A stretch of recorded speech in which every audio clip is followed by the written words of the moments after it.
Hi, I'm Nancy O'Neill and welcome to Suncoast FYI. Today we welcome Easter Seals President and CEO Tom Waters to discuss their upcoming anniversary gala, SNN's award-winning morning meteorologist Marco Lomano, and Christine Mezek from Pure Imagination Studio.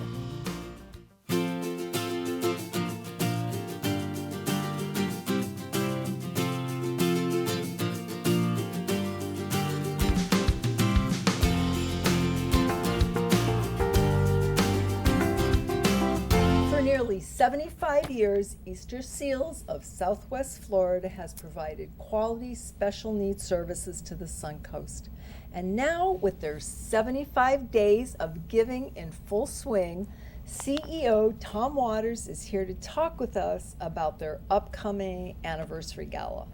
75 years. 75. Oh my years. And it definitely is something to celebrate. Absolutely.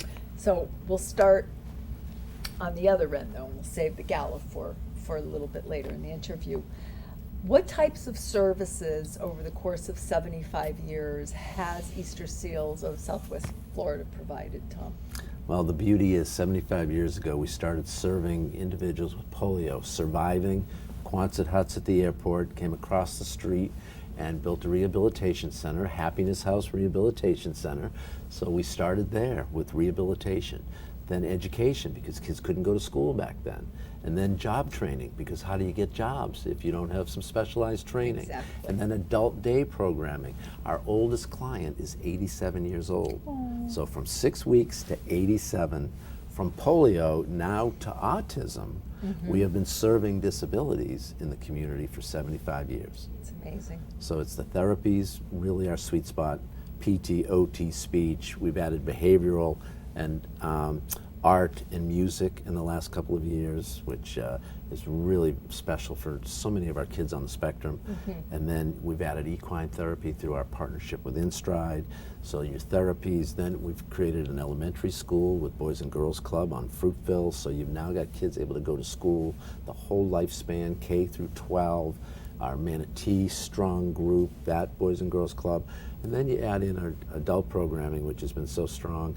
Then it also includes virtual reality, a high-tech program that we use with the Rise and Nyes downtown. What you're hearing is all kinds of services as the disabilities change with partners. That's the secret sauce.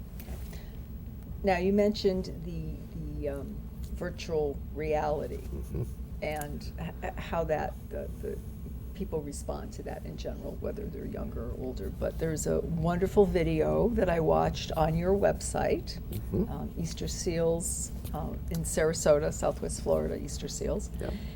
And you show just how special this young person was watching his favorite movie, Shrek, and how just the change in the light of the screen and the voices, how you find that sweet spot for them so that they learn. And the neurofeedback that you're talking about is through a partnership with Brainwaves, another amazing partner that has supported us, where you actually are able to create that focus. If you can focus, you can learn. So you add the high tech to the high touch, and next thing you know, these kids are progressing in ways nobody ever thought they could. Exactly. And because we all learn differently. And that's what you have to find. Like you said, it's their sweet spot. You have to find what's going to work for that particular individual. And I think that's what makes you all so unique in what you do. Absolutely. And what we found is, and that's why the Flanzer Trust came alongside and said, listen, we want to match everything for 75 days so you can launch into your next 75 years. Because Louis and Gloria Flanzer wanted to support human services that were making a difference for the long term. So you add that type of giving into the increased needs, particularly for those on the spectrum. And we as a community come together in ways that few communities can. So very thankful to the Flanzer Trust. So when is, I know we're in the middle of it now, what are the dates? Yeah, we're 5 weeks in. We started in July and we're finishing September 30th is the last day, just before the gala on October 2nd, where we'll be able to announce. So go now and flanzertrust.org, and we know everybody can't be at the gala, but everybody can participate through the match. through the match. Will you be holding it via Zoom too if somebody wants to watch it, or? Absolutely, we're going to stream as well. You are, so wonderful. For those, absolutely. There you go. Okay, now you mentioned partnerships earlier with other organizations. Tell us a little bit about that. The beauty of our being able to reach out to a Boys and Girls Club and say, listen, let us use your building while it's empty during the day, so we can create a school for 50 kids who wouldn't have a place to go with some of the most, involved challenges. And for Bill Sadlow and that group and Lee Weatherington and all of our community leaders to say, yeah, let's do this. Now you've got a school you wouldn't have. So it's facilities, it's talent. We partner with the Haven. I mentioned InStride for equine therapy. Yeah. So basically what happens is we help lift up other nonprofits. And in the last year and a half during COVID, 2 became part of Easter Seals so that their services could continue. Okay. Equine therapy and behavioral therapy. So it's pretty powerful, that partnership piece, which is why people love to support what we do. Excellent, excellent. And you mentioned the past year and a half, but you were able to continue your services. We continue to serve safely and effectively. Yep. Our air filtration system's as good as any healthcare system. Awesome. I mean, it's just people stepped up and helped provide that for us, because if you have a challenge, you can regress pretty quickly. Sure. So important that we continued to serve, and we continue to now. Now, let's end on another high note, your gala. Tell us a little bit about that, where it is, and what people can expect. We are so excited about this. It's from Manatee to South County, everybody kind of coming together in one place to celebrate. The legacy theme, circus theme, we get to honor Pedro and the good work that's done there. We've got all that distance. They're 50-year volunteer, Ginger Judge. 25-year volunteers, Joe and Barbara Najmi. I can go down the list, but there are a couple surprises. And 2 super moms that are going to share their story that you would not want to miss, whether you're streaming or whether you're there. These are magical stories about the differences we get to make in people's lives. So it's going to be a celebration, it's going to be informational, and it's going to be a launch into the next 75. What an amazing job you have, and obviously you love it and you're very passionate about it. And I hope that everybody will take those few extra dollars that they have and share them with you so that they can be matched dollar for dollar. Dollar for dollar, up to that 500. And thank you, Flanzer, thank you, Louis and Gloria, and the trustees, and most importantly, thanks to our community for coming together. It's so neat to be able to be a unifier in a time of many great challenges. There you go, and we need it. Thank you. Just ahead on Suncoast FYI, we sit down with award-winning SNN meteorologist Marco Lomano, so please stay with us.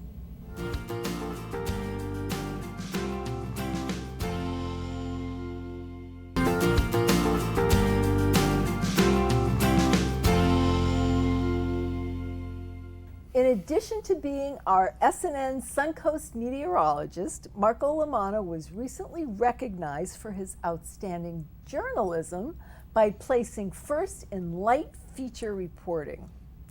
Well, what's light feature reporting, and why were you recognized for it? I am completely, utterly in awe of what you've done. Oh, thank you. So in news, we have many kinds of reporting, but you have hard news and you have light news. And hard news, of course, crime, it's always hard news, political news, things like that.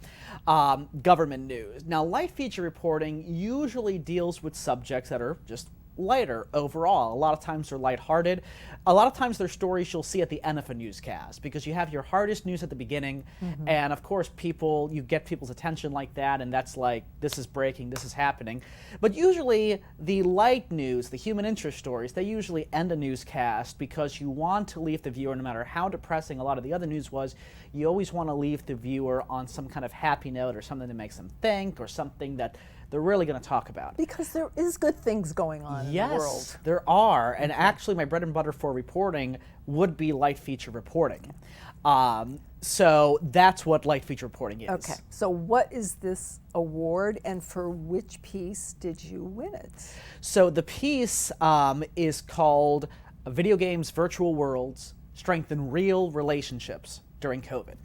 And it was able to actually win one award and be a finalist in another. It was a finalist third place in what's called the Green Eye Shade Award, and that is a regional award since the 1950s that covers, and I had to write this down, it covers Alabama, Arkansas, Florida, Georgia, Kentucky, Louisiana, Mississippi, North Carolina, South Carolina, Tennessee, and West Virginia. So anyone there Wow. can submit to this award. So I was third place in that. And then it was first place in what's called the Sunshine State Award. So of course Sunshine State, just Florida here. It's by SPJ, the Society of Professional Journalists. And I was so ecstatic about it because the two stories that my story beat, one was from actually from just up in Tampa, Spectrum Bay News 9, and the other one was from WSVN in Miami. So to be able to get first place over seasoned reporters in Miami and Tampa is a big deal. It is. And I want to add, too, that awards are validating, and they're also just an amazing recognition of so much talent. And I'm not saying that for me, I'm saying that for the two I beat, because I watch those stories. What I do when I see who I'm up against, Yes. I look at their stories, and you just get so many great ideas because you can give 10 reporters, one story, and you'll get 10 different stories from it. Absolutely. And so it was such a thrill when that happened, and I watched those stories. I messaged them immediately, and I said, hey, best of luck. Gonna watch your stories today, and I did, and it meant a lot to get first over those because they were great stories. Well, congratulations to you, and Thank you. obviously you deserve it. Thank you. So, how did all of this start? Your love for, I mean, we know that you love to interview people and get their stories from them, but what prompted you to kind of combine it with the video game? Well, video game is a relatively new entertainment medium. You know, we have theater, we have music, we have movies, books, literature, and a lot of what you can do in all those mediums, which are all fantastic mediums, you can do in the video game medium, but you add player agency. So now all of a sudden somebody who's utilizing this medium is now able to have some kind of effect on the story. The character they play, they can do their own personality. I'll give you an example. There's a game called Batman Arkham Knight, and anytime I was eavesdropping on criminals, I would always wait to get all the information, and then I would swoop in, you know, and get them. But my friend said I never did. They'd be midway through a sentence, I would crash in because that's the way like my Batman was, right? So that's where I got the idea for journalism. And this story I think was great because our news director Craig had asked me to do some COVID stories when the pandemic began. And one of the things I found was that video games surged in sales. They were breaking records, like they're still breaking records to this day worldwide. And so a lot of people were turning to video games because it was a safe medium, and because of online, you're staying connected with all these people that you can't normally see anymore. And there was one game called Animal Crossing, which I go over in the story, which is a very innocent game from Nintendo. It's sweet, it's innocent, it's not fast-paced, and it has an online component. And the purpose of the story was not just that video games are strengthening real relationships, but also that a game like that kind of met the moment. That the game, it was already set to be released during the pandemic, it already had that release date, but the fact that it was so innocent and pure and online, I think, and the video game developer David Jaffe, who I interviewed, thought really helped push the sales to the stratosphere for that game. Wow. It met the moment. And so we go into, in that story, other moments in other media where something exploded in popularity just due to an accident of timing. What do you want the viewers to take away from all of this, Marco? I think as far as the medium itself, even if you don't game, my girlfriend, she'll play with me certain games, but she has, you know, her tastes are her taste. Yeah. And what I want people to know is that, you know, if you don't enjoy the medium, it's okay. Maybe you'll try it and you'll enjoy it. But I do think that it is the hardest thing you could possibly create, even more than a movie, because you have to think of it this way. A computerized chess opponent Yes. this century finally beat a human. Now, in chess, you have an 8x8 board. Yep. There are only so many things the computer can do, and they finally beat a person. And it was a world champion. Well, Wow. world champion, I should say. So with a video game, think of each pixel as like its own chess piece. Oh, God. That's thousands and millions of things, Yep. and you have to coordinate all of this and how things interact with that. So it is a very difficult thing to put together, and the people who do it, they are very talented artists, just as so many of these musicians and directors and writers are as well. They're all wonderful. It's so amazing that we have so many different ways to enjoy art. We have Ringling, which exports video game developers, which on the afternoon edition that I anchor, we interview Martin Murphy, a professor there, and we talk about games that have Ringling alumni as part of the development team. We talk about that, but in Sarasota you have so many. You have the Van Wezel, you have comedy shows, you have musicians coming in.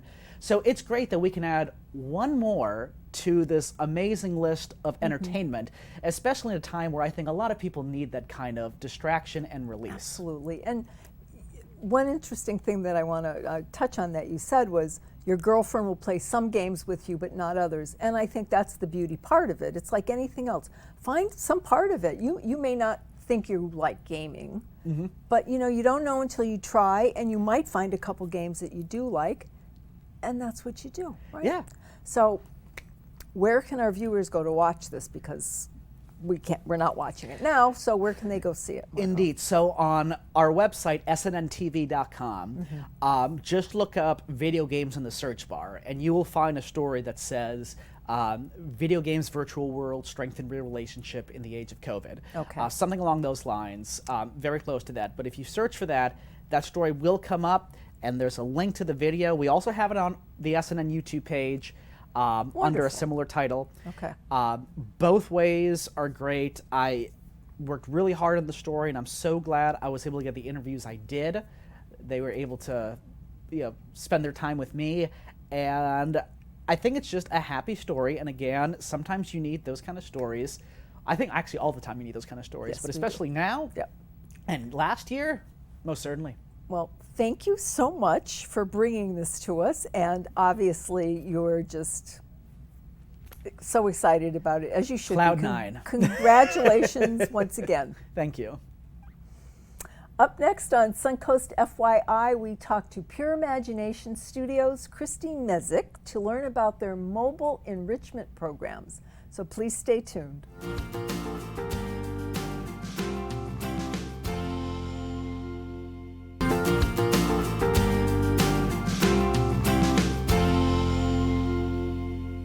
Since 1993, Pure Imagination Studio has been supplying the Suncoast with their mobile enrichment programs. With us today is the owner of Pure Imagination, Christy Mezek. Well, it sounds like you have a really fun job.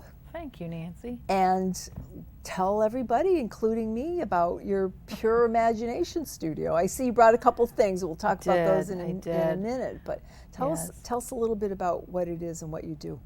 We used to, before COVID, go around to different schools and provide gymnastics, art, yoga, and cooking programming, either after school or as part of their curriculum.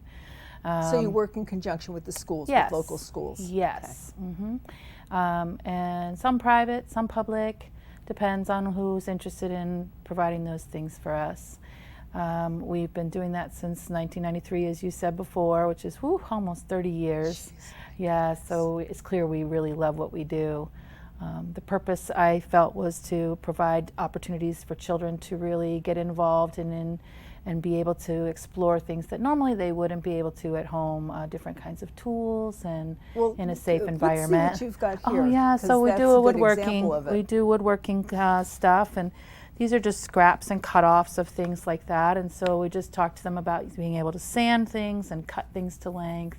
And most of them have never experienced anything like that before. So we work with out their creative yes, side. Yeah. and also a spatial awareness, being able to make a shape out of other shapes, sort of mosaic type of things. So we also talk about using found items, things that normally they wouldn't have. To repurpose. They would see it as trash or something Yes. that would not have its original purpose. So this is a good way for them to sort of see things in a different light. I love it. I love it. What age groups do you work with? We start with preschool and we go up to adult classes. We do have adult classes as well, but primarily preschool through like 5th grade. Okay. Now, I don't want to catch you off guard with this, but do you do like birthday parties Yes, or absolutely. Well, that's one of the things that when we converted to the mobile trailer, we converted the trailer because a lot of our schools were confined by the COVID restrictions. Right. So you had when to adapt. Right, exactly. So when we moved into the mobile unit, it seemed more and more like we were available to do more birthday parties, community events. We hooked up with the food truck rallies and had just art in the park kind of stuff where kids would come and create something free just so they'd have an opportunity to touch and handle things. So, and we also started doing more cooking classes because again, the RV has a kitchen in it and it makes it really nice and accessible for the children. And I'm always surprised at how many kids are so unable. They're like, well, my mom won't let me touch that or won't let me, you know, use a Sharpie or let me. So they feel a little more free and comfortable and safe in that environment and they can explore without feeling like you're going to write all over the walls. Exactly, exactly, and we understand that. So as, right, sure, but sure. as a parent, I can definitely attest to that. Yes. It's like, I don't want to wipe that off the wall, Yeah, but let me wipe it off exactly. somebody else's wall. Exactly. So it's your rolling studio. Do you teach Correct. the same kind of things? Or? Yes, our gymnastics and yoga is still in-house, so we go to the schools and they provide us a space. Okay. But the art and the cooking classes are all in there. We do, the cooking classes are kind of cool because they have an opportunity for kids to be able to prepare the food. And you know, most of the times if you prepare something, you're going to be more willing to try it and have an interest in the flavors. We have a 3-bite rule so that if they've prepared something, they have to take 3 solid bites about it. And then they need to use describing words such as, I don't like how salty it is, or I don't like the texture, as opposed to yuck, that's disgusting. So it gives them an opportunity to really feel and taste and frequently you'll find that once they've done that, they're like, I didn't realize I liked that. Exactly. So, exactly. but I think that's great because Thank so many you. times kids, because the way it looks, they may not want to try and it Right. tastes fabulous. And well, they go, or they've "Oh, had someone cook something for them that's not a good cook, or they didn't care for the way it was prepared, so they automatically assume they didn't like that. But then if they've tried it again, they're like, ooh, I really do like that. And our palates change as we grow. So. Absolutely. As we grow older, I've noticed that myself. So Absolutely. now, when you're not teaching around town, do you travel? And We do. go out in We'll the take community? the unit to, like I said, the different events. We also do, like you said, birthday parties and different festivals and things like that. And we do those per diem, either just a free event just so that we can get some PR, as well as, you know, a lot of kids don't have access to the things that we do. So it's really nice to get out there and get. We have an awning that we put out and then tables so kids can kind of roam and come and check it out. Now, who It's- helps you with this when you're saying I have we, a couple we, of we staff, do this? and then I also have my husband. My husband is some medical issues. That's another reason we decided not to chuck it when COVID hit, because we were on the fence about whether to continue doing what we do or take a 9-to-5 because he's disabled. But he loves being with the children, and the children love being with him. And I have really great staff. They're so flexible, and I mean, all this stuff is just off of Well, things. tell us about your little Isn't he marvelous? horse in the room. Yes, he's wonderful, isn't he? Yes, he is. So in the summer we do more intensive things like camps. So this was our sewing camp. So we have 3 to 4 hours a day for 5 days. Wow. And so we start at age 7 and we go up to, like I said, 5th or 6th grade, and they go from a pattern to choosing their own fabric to cutting and learning about the markings and the matching of the pattern pieces. Oh my goodness. So, and then also directional things like, you know, what side's the right side, the wrong side.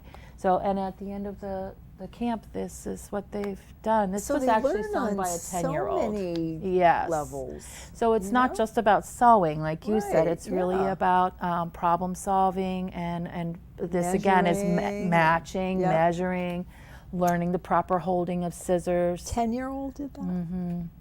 But again, I'm if very impressed. if we're really true believers in, if you are given the support and the information and in a safe place to explore it, our children are really smart and they really are very capable. And a lot of times they're not given an opportunity to do things with their hand and Yes. create with their hands. And it's a lot of kit stuff now. You know, here's the kit, here's the 2 eyes, here's the, Yep. and being just able put it to together instead of yes, thinking through the exactly.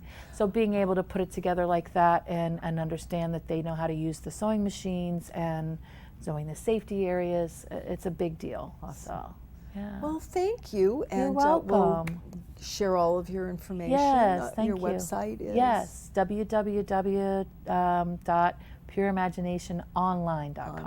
Okay, great. Thanks, Christy. You're welcome, Miss Nancy. I'm happy to talk with you. We'll do it again. All right. All right, thanks. We'll be right back after the break, so please stay with us.